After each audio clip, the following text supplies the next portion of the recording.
Prekių grupių suvedimas.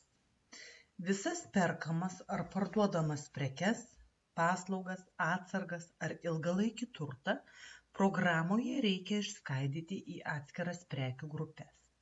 Nes prie kiekvienos prekių grupės galima priskirti skirtingas balansinės sąskaitas. Tam, kad programa teisingai užregistruotų jūsų vedamus pirminius dokumentus. Einam moduliai pirkimai, žodynai, atsargų ir paslaugų grupės.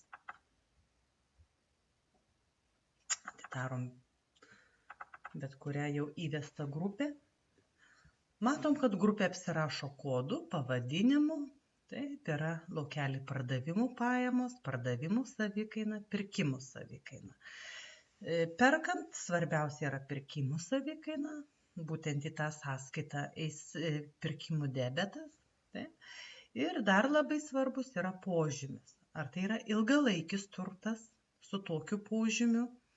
Iš tos grupės perkamos prekės atsiduria ilgalaikio turto modulyje. Jom galim užvesti ilgalaikio turto kortelę, skaičiuoti amortizaciją. Kitas požymis sandėliuojama. Šitų grupių prekės atsargos eina į sandėlį. Jas galima nurašinėti, daryti vidinius judėjimus, inventorizuoti. Ir požymis kitas yra naudojamas paslaugoms arba sąnaudoms. Tai, kas nėra dedama į sandėlį. Na, tarkim, apsirašykime naują grupę. Turime ilgalaikio turto grupė 1, 2, 4. Yra kita įranga. Bet perkant transporto priemonės mes norėtumėm, kad pirkimų savikaina eitų į 1, 2, 20 sąskaitą. Todėl mes turime įsivesti naują grupę. Spaudžiame naujas.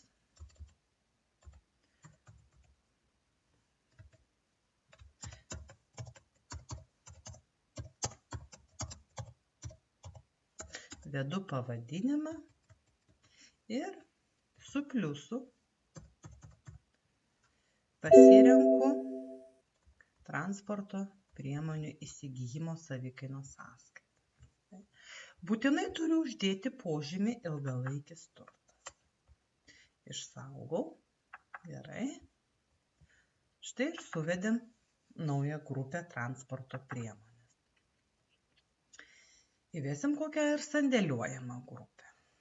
Na, vėlgi spaudžiu mygtuką naujas. Vedu prekės skirtos parduoti. Būtinai turiu uždėti sandėliuojamą, nuolatinis FIFO ir įvedu pirkimo savikainą. Prekės skirtos per parduoti. Išsaugo.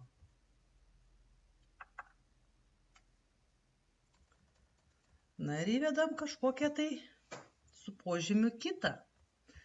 Vėlgi spaudžiam naujas.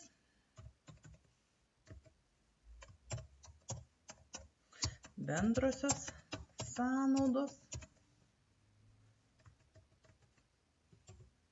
Pasirenkam 611 ir būtinai taškutis ant kitos, tai kad jau šitos prekės nebepapultų mum į sandėlį. Išsaugo.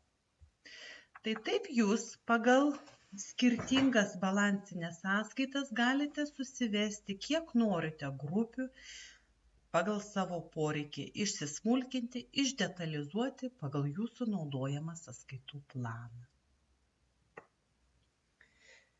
Kitame video prekių ir paslaugų suvedimas žiūrėsime, kaip susivesti prekes, atsargas, ilgalaikį turtą ir paslaugas.